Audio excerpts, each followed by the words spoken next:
Hey guys, Portia here, and today I want to share with you all 5 things that I wish I knew before I started sublimation.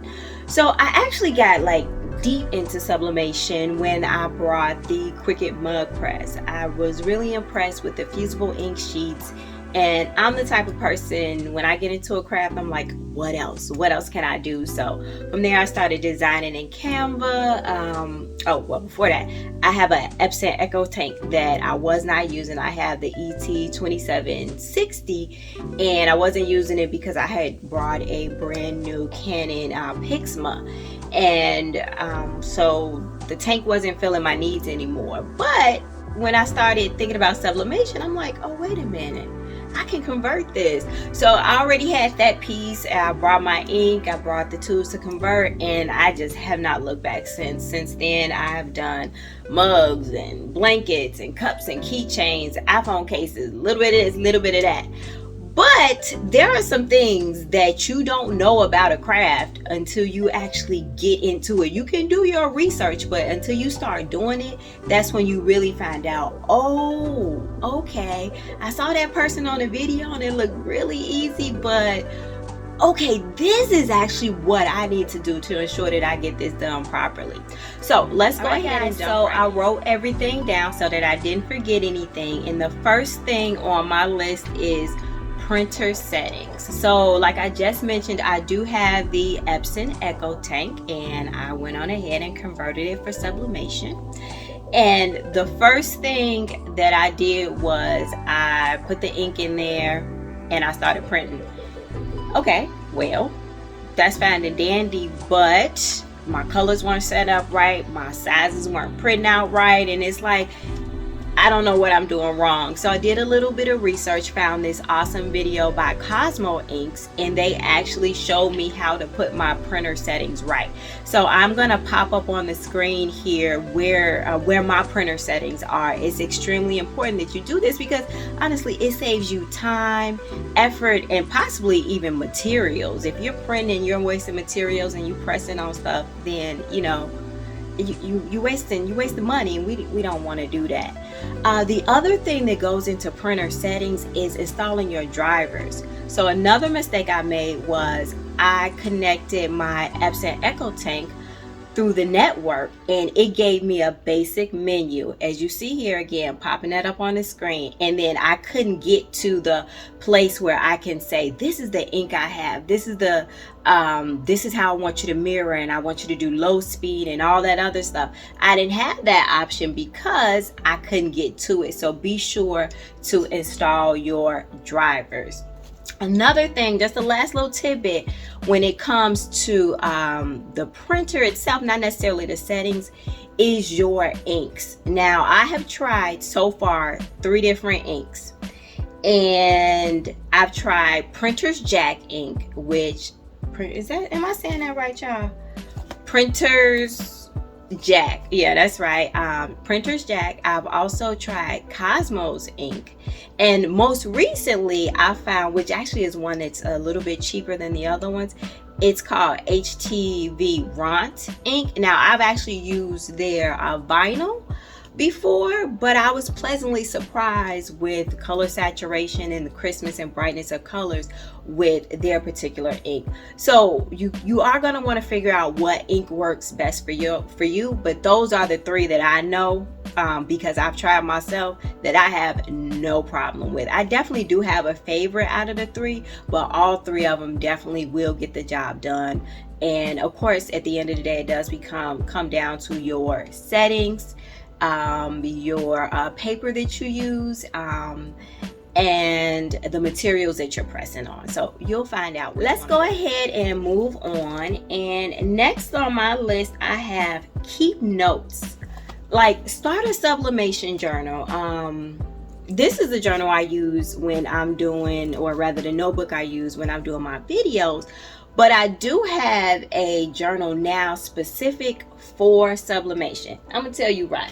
In the beginning, all I was doing was keeping notes on these sticky notes, and I literally had these notes like stuck all around the room. Now, sticky notes are good, and I thought they were good, but except like, say for instance, I am pressing on a keychain, right? I'm sublimating a keychain. The temperature is different than I would use on a t-shirt, and the settings are going to be different. Like I would probably press on that keychain for 60 seconds, maybe a t-shirt for 20. But until you keep doing this repetition, you may forget.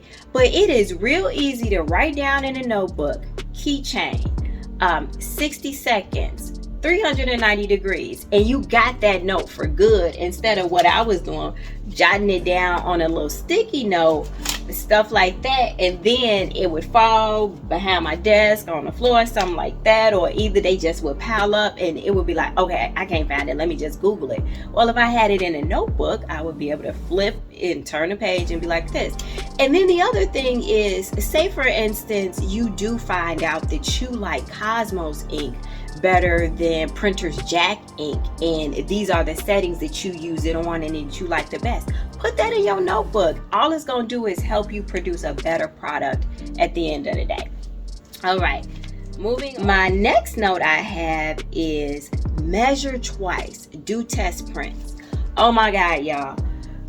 Okay, so I like to design in Canva, and my very first design I ever did, I was like, oh my God, this is great. The design is, let's just say 5 by 6, right? I went to print it out and it was dumb big. And I'm like, no, I said 5 inches by 6. Well, I hadn't changed my printer settings, and I also didn't know that if you save it this way, it might not necessarily print out this way, right? So one thing I did discover was saving my Canva images, the ones that I designed, as PDFs.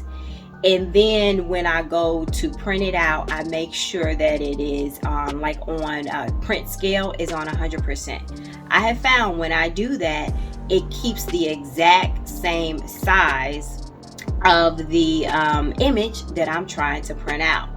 Now, sometimes when I'm doing tumblers, I do like to make test prints, and I'll tell you why. Especially with them tapered tumblers, those things, y'all, are of the devil.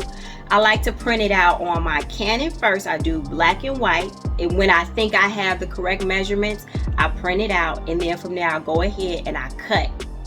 And then from there, I cut it out and I wrap it around and be like, okay, great. 9 by 3 by 8 is absolutely going to work. Well, that's actually one of the measurements for the straight tumbler. But I'm just saying, y'all, I believe you get the point. It just saves you, once again, time, effort, and money.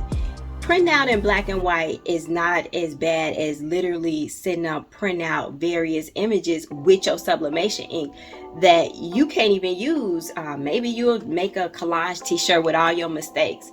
And you know what? That could work because it'll keep you on your toes. It'll help to remind you that you don't want to make this mistake again. So again, measure twice. That's all I got to say.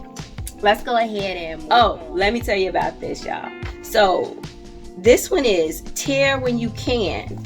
So what I mean by that is I did a baby blanket. So that is 100% polyester, and it also is like a plush material, right?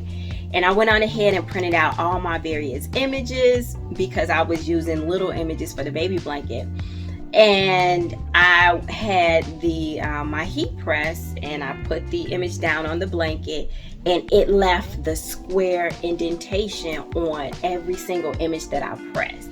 So what I began to do was arrange my images so that it looked like a actual pattern. But at first I was like, oh my gosh, so disappointed.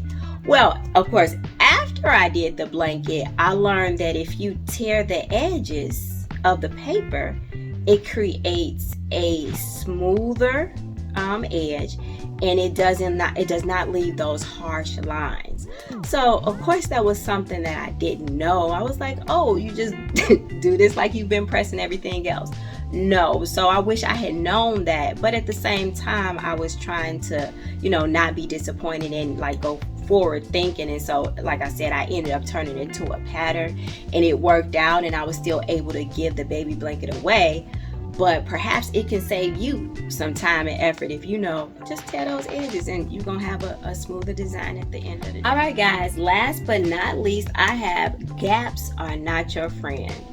So of course, like I mentioned before, when I first got into sublimation, I did my research and I'm watching everybody, you know, tape down the image on, say, the mug or even the tumbler. And I'm like, okay, that looks easy. You know, do it nice. Okay, all right, God, tape it down really well, da da da.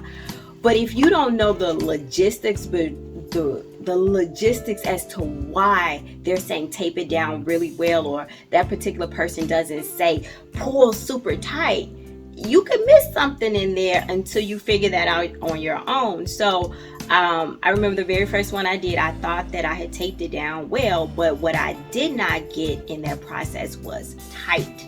So that left some gaps of air. So as I am putting it in my mug press I was using to press, I noticed that, oh, the transfer didn't transfer in this area here.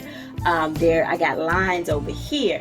And then of course I did a little bit more research and I was like, oh, you got to pull that paper around your substrate, so the mug or the tumbler, extremely tight where there are no gaps, no air can get in there. So as the machine is pressing, it is pressing that image flush and tightly, and then you end up with a crisp, clean image on your substrate, whatever you're pressing. So yeah guys, that's all I have for you today. I just wanted to come to you and share with you some of the things that I've learned during my sublimation journey. I have talked to friends about this because they've gotten into it, family, even people like you guys who like to make comments on YouTube, and I've shared some things that I've learned. So I'm just hoping that I was able to help. So if you got any questions, concerns, emotional outbursts, let me know. And if you found this video helpful, I would appreciate it if you go ahead and give it a thumbs up. And as usual guys, until next time, peace.